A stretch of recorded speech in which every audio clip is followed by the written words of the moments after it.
नात लिखना वाह वाह। इलाके में मशहूर है कि शबे बारात से पहले ही अपने मुर्दे का अरफा कर डालो। अरफा हमने अब तक पढ़ा, कहीं अरफा का लफ्ज इस माने में देखा ही नहीं कि अरफा क्या है। फातिहा तो पढ़ा है, ईसाले सवाब का लफ्ज पढ़ा है, नियाज नजर ये किताबों में मिलते हैं, मगर अरफा क्या है, वो भी अलिफ से है कि ऐन से है, तो फिर उसकी वजह तस्मिया क्या है ये पता नहीं चल पाता। ये अरफा कहाँ से निकाला, ये कौन मुफ्तिया थी, कौन सी औरत थी वो। और फिर चलो ठीक है, आप करते हो नियाज, नाम देते हो अरफा, तो पहली गुजारिश है कि उसको फातिहा ही कहो, अरफा न कहो। उसको फातिहा कहो, अरफा न कहो।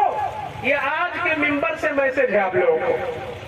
और ये नजरिया जो आप रखते हो कि अरफा करेंगे तभी मुर्दा मुर्दों से मिलेगा और खानदान वाले जो मर गए उनके साथ ज्वाइन कब होगा, जब अरफा कर दोगे, वरना अलग रहेगा। ये नजरिया इस्लाम में नहीं है, ये नजरिया इस्लाम में नहीं है।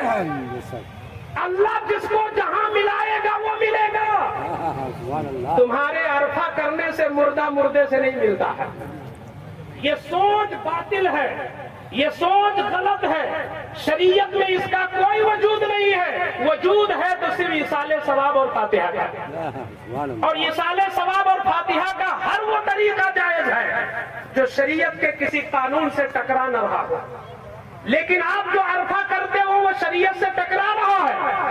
क्या टकरा रहा? आप कहोगे नए नए मौलाना तो लगता है कि ये भी हैं क्या वही लोग। अल्लाहू अकबर। हम तो कहते हैं आला हजरत भी अगर इस दौर में हो तो बात जाहिर उनकी भी सुन्नियत में शक कर बैठेंगे। अल्लाहू अकबर। आप ये बताओ कि हम अपने गांव की बात कर रहे हैं, वहां पे रोटियां बनाती है औरतें, हलवा बनाती है, फिर उन रोटियों और हलवों को लेकर दो दो रोटी हलवा हर घर में दिया जाता है। जिसको दिया गया जैसे देने वाला पलट गया उधर, उसने छत पे फेंक दिया, भैंस को खिला दिया, बकरी को खिला दिया, कुत्ते को खिला दिया। उसका नजरिया यह है कि इसमें नहूसत है।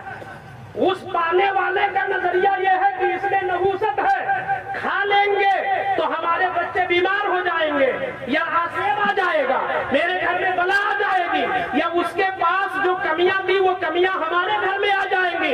इन नजरियात की वजह से औरतें उन रोटियों को खुद नहीं खाती बल्कि जानवरों को खिला देती है या फेंक देती है। मैं पूछना चाहता हूँ, इस्लाम एक एक दाने की ताजीम का हुक्म देता है। इस्लाम एक एक दाने के इज्जत का हुक्म देता है। दाना काबिले ताजीम है, रोटी काबिले ताजीम है, हलवा काबिले ताजीम है, मगर तुमने जब अरफा के नाम पे बांटा है तो उसी रोटी की तौहीन हो रही है, उसी आटे की तौहीन हो रही है। जिस मुकद्दस रोज़ी की तौहीन का सबब आप बने हो, कल कयामत के दिन जिम्मेदार कौन होगा? कल कयामत के दिन जिम्मेदार कौन होगा?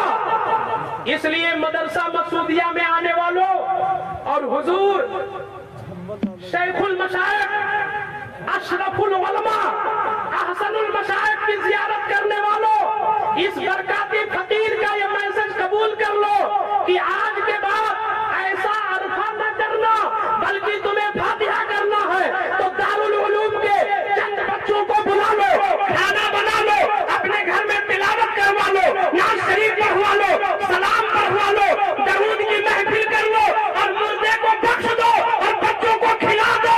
इंशाअल्लाह ये ऐसा फातिहा है जो मुर्दे को खुदा से मिला देगा, मुस्तफा से मिला देगा। सुभान अल्लाह, सुभान अल्लाह, माशाअल्लाह। तो इंशाअल्लाह आप लोग इस चीज को मानेंगे ना, अरफा न कहना। और ये जो जरूरी समझते हो ना कि होना ही चाहिए। अभी मैं बहराइच में आया तो एक फोन लखनऊ से आया था, वहां भी कोई इधर का जाके बस गया है क्या। उसने कहा कि हमारी अम्मा कह रही अरफा जरूरी है, तो हमने कहा फातिहा तो मुस्तहब है, अरफा जरूरी कैसे है। और फिर عرفہ بالکل بھلا دو، عرفہ کوئی چیز نہیں ہے، شب برات کی جو پیاری رات آ رہی ہے اسی میں بہترین انتظام کرو، سیدنا اویس قرنی رضی اللہ عنہ کا فاتحہ ہو اور تمام مومنین مومنات کا فاتحہ ہو، انشاءاللہ انہی بزرگوں کے صدقے میں مرد بخش